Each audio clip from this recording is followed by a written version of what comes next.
রাহমাতুল্লাহি ওয়া বারাকাতুহু। আমার আরবিক চ্যানেলে আপনাদের সবাইকে স্বাগতম। আশা করি আপনারা অনেক ভালো আছেন। তো আগের মতো করে আমি আবারও আপনাদের সম্মুখে আরেকটা ছোট্ট একটা সূরা নিয়ে এসেছি, যে সূরার নাম হচ্ছে কি সূরায়ে কাফিরুন। সূরায়ে কাফিরুন, কুল ইয়া আইয়ুহাল কাফিরুন। তো এই সূরায় আজকে আমি আপনাদেরকে তাজবিদ সহকারে বানান করে সুন্দর করে ভালো করে বুঝিয়ে দিব। তো আপনারা কিন্তু এই ভিডিওটাকে স্কিপ না করে ভালো করে শেষ পর্যন্ত দেখেই থাকুন। যদি আপনারা ভালো করে শেষ পর্যন্ত দেখে নেন তাহলে আপনারা ভালো করে বুঝতে পারবেন। তো চলুন দেরি না করে আজকের ভিডিওটা আরম্ভ করি। বিসমিল্লাহির রহমানির রহিম। এইখানে দেখতে পাচ্ছেন আমি প্রথম থেকে সুন্দর করে ভালো করে লিখে রেখে দিয়েছি আগের মতো করে, যাতে আমাদের সময় নষ্ট না হয়। তো এখানে কিন্তু কিতাব দেওয়া রয়েছে, তো কিতাব আপনারা কিন্তু ভালো করে লক্ষ্য করতে পারবেন। সূরাতুল কাফিরুনা মাক্কিয়া। কোথায় নাজিল হয়েছিল? সূরা কাফিরুন মক্কাতে নাজিল হয়েছিল। তো ভালো করে খেয়াল করবেন। বিসমিল্লাহির রহমানির রহিম। কুল ইয়া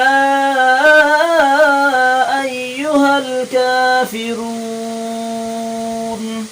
বানান করে শুনিয়ে দিচ্ছি, ভালো করে শুনবেন। কফ লাম পেশ কুল, ইয়া খাড়া জবর ইয়া, কুল ইয়া।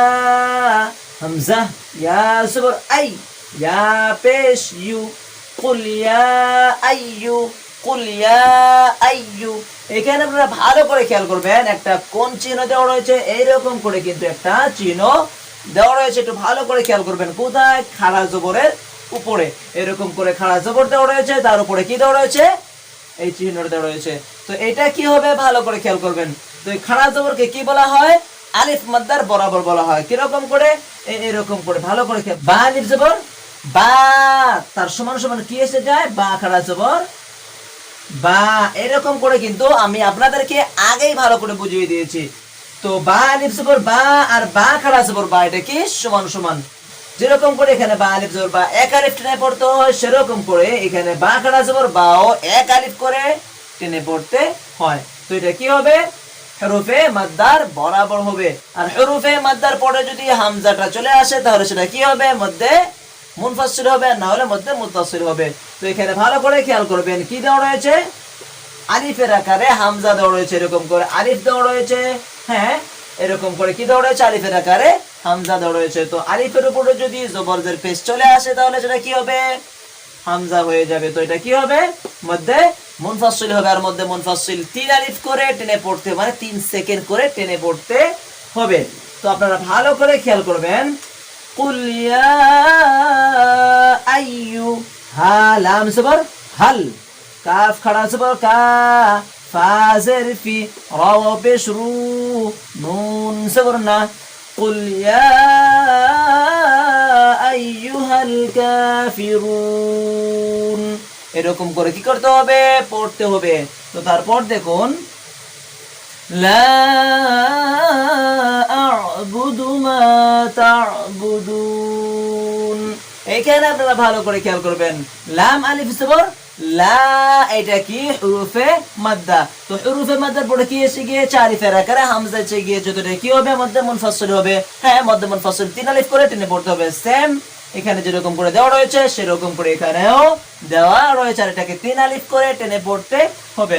লা আ'বুদু, মিম আলিফ জবর মা, তা আইন জবর তা, বা পেশ বু, দাল ওয়াও পেশ দু, নুন জবর না। তো কিরকম করে পড়তে হবে?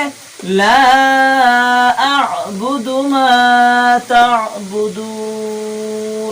এরকম করে কি করতে হবে? পড়তে হবে। তো তারপর দেখুন, ওয়ালা আনতুম আবিদুনা মা আ'বুদ। এইটা ভালো করে খেয়াল করবেন, বানান করে কিরকম করে পড়তে হবে। ওয়াও জবর ওয়া, লাম আলিফ জবর লা, ওয়ালা মধ্যে মুনফাসিল, হামজা নুন জবর আং, তা মিম পেশ তুম, আনতুম। এখানে আনতুম দেওয়া রয়েছে। কি দেওয়া রয়েছে? হামজা নুন জবর আন, তা মিম পেশ তুম, আনতুম। কিন্তু এখানে একটা কি দেওয়া রয়েছে? একটা কায়দা লুকিয়ে রয়েছে, একটা কি রয়েছে? নিয়ম লুকিয়ে রয়েছে। কিরকম করে? হামজা নুন জবর আন বলার সময় এটা কি? নুন সাকিন। তো নিয়ম কি ছিল? যে নুন সাকিন তানবিনের পরে যদি ইখফার 15টা হরফ থেকে কোনো একটা হরফ যদি এসে যায় তাহলে সেটা কি হবে? ইখফা হবে। আর এটাকে নাকের নরম জায়গায় নিয়ে কয় আলিফ গুন্না করতে হবে? এক আলিফ করে গুন্না করে পড়তে হবে। কিরকম করে? আনতুম, আনতুম, এরকম করে। তারপর আইন খাড়া জবর আ, বা জের বি, দাল ওয়া পেশ দু, নুন জবর না, মিম আলিফ জবর মা, হামজা আইন জবর আ, বা পেশ বু, দাল পেশ দু, আ বুদ, আ বুদ। তো ভালো করে খেয়াল করবেন। ওয়ালা আনতুম আবিদুনা মা আ'বুদ, এরকম করে কি করতে হবে? পড়তে হবে। তো তারপরটা দেখুন, ওয়ালা আনা আবিদুম মা আবাদতুম। এখানে ভালো করে খেয়াল করবেন বানান করে কিরকম করে করতে হবে।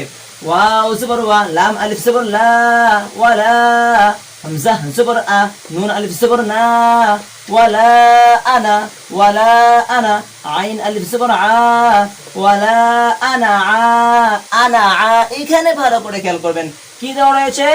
আনাতে নুন আলিফ জবর না, এক আলিফ গুন্না করতে হয়, কিন্তু এখানে গুন্না করা যাবে না। কেন যাবে না? এখানে কিন্তু গুন্না করা যাবে না। এখানে এই আলিফটা কিন্তু এখানে ব্যবহার হচ্ছে না। কেন হচ্ছে না? এটা এখানে কি হবে না? এই আনা টান হবে না। কোরআন শরীফে কিন্তু আনা এরকম করে অনেক জায়গায় দেওয়া রয়েছে। এই আনা যদি এরকম করে দেওয়া থাকে তাহলে সেটা টান হবে না। কেন হবে না? কারণ এই আনাটা নিজেকে বুঝেছে, মানে আমাকে বুঝেছে। আনা, আনা কি নিজেকে বোঝায়, তো এখানে টান হবে না। এটা ফার্স্ট পারসন। তো এটা কিরকম করে পড়তে হবে? আনা, এরকম করে নুন আলিফ জবর না, আনা, এখানে টান হবে না, আনা বলা যাবে না। তো ভালো করে খেয়াল করবেন। ওয়ালা আনা আ, তারপর বাসের বি, দাল মিম দুই পেশ দুম, মিম মুশাদ্দাদ ওয়াজিব গুন্না। মিমের উপরে যদি তাসদীদ এসে যায় তাহলে সেটা কি হবে? মিম মুশাদ্দাদ ওয়াজিব গুন্না হবে। তো দাল মিম দুই পেশ দুম, মিম আলিফ জবর মা, দুম মা। তারপর আইন জবর আ, বা তা জবর বাত, বা তা জবর বাত। কারণ এখানে জজম দেওয়া রয়েছে, এখানে তাসদীদ দেওয়া রয়েছে। তো এই বা গিয়ে তাসদীদকে ধরবে, মাঝখানে যেটা জজম দেওয়া থাকবে সেই জজমটা এখানে আর কি হবে না? ব্যবহার হবে না। এখানে জজমটা শুধু না, জজমটার সঙ্গে যে দালটা দেওয়া রয়েছে সেটাও ব্যবহার হবে না। লিখতে কিন্তু লেখায় চলে আসবে। তো কিরকম করে পড়তে হবে? আবাদতুম, আবাদতুম। ভালো করে খেয়াল করবেন। ওয়ালা আনা আবিদুম মা আবাদতুম।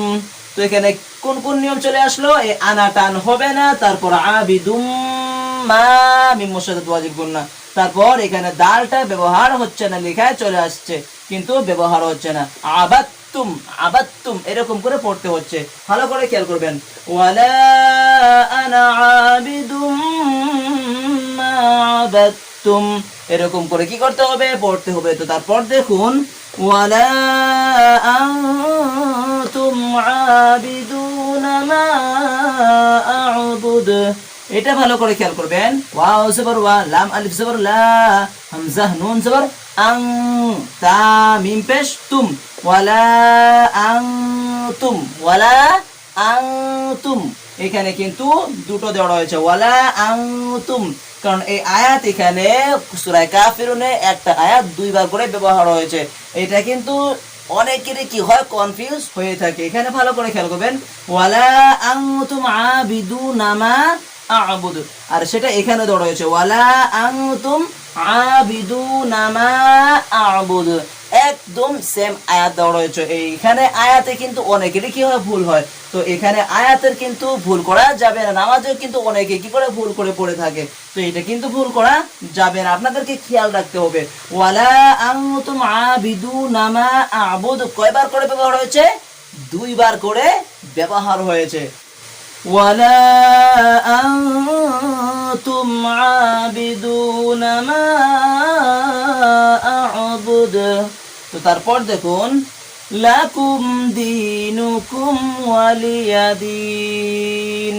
এইটা ভালো করে খেয়াল করবেন বানান করে কিরকম করে পড়তে হবে। লাম জবর লা, কাফ মিম পেশ কুম, দাল ইয়াজের দি, নুন পেশ নু, কাফ মিম পেশ কুম, লাকুম দীনুকুম। ওয়াও সুবর ওয়া, লাম জের লি, ইয়া সুবর ইয়া, দাল ইয়া জের দি, নুন জের নি। লাকুম দীনুকুম ওয়ালিয়া দিন। এরকম করে কি করতে হবে, পড়তে হবে। তো প্রথম থেকে ভালো করে আরেকবার খেয়াল করে যাবেন। বিসমিল্লাহির রহমানির রহিম। قل يا أيها الكافرون لا أعبد ما تعبدون ولا أنتم عابدون ما أعبد ولا أنا عابد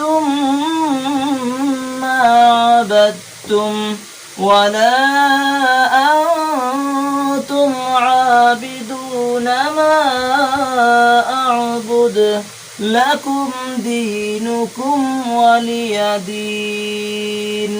এরকম করে কি করতে হবে, পড়তে হবে। তো আপনারা যদি এটাকে ভালো করে প্র্যাকটিস করতে চান পরবর্তী পড়ার জন্য, তাহলে এটাকে স্ক্রিনশট করে রাখতে পারবেন। হ্যাঁ, তো আপনাদেরকে আমি সুন্দর করে ভালো করে বুঝিয়ে দিয়েছি। তো আমি আশা করি আপনারা ভালো করে বুঝতে পেরেছেন। আর হ্যাঁ, আপনাদের যদি বুঝতে অসুবিধা হয়ে থাকে তাহলে আমাকে চট্ট করে কমেন্ট করে জানিয়ে দিবেন। আর হ্যাঁ, আপনারা যদি আমার আগের ভিডিও না দেখে থাকেন তাহলে কিন্তু আমার আগের ভিডিওগুলো সুন্দর করে ভালো করে দেখে নেবেন। আর হ্যাঁ, আপনারা যদি আমার এই চ্যানেলে নতুন হয়ে থাকেন তাহলে আমার এই চ্যানেলটাকে সাবস্ক্রাইব করে অল নোটিফিকেশন অন করে রাখবেন। আর যদি আপনারা ফেসবুকে দেখে থাকেন তাহলে ওখানে ফলো করে রাখবেন।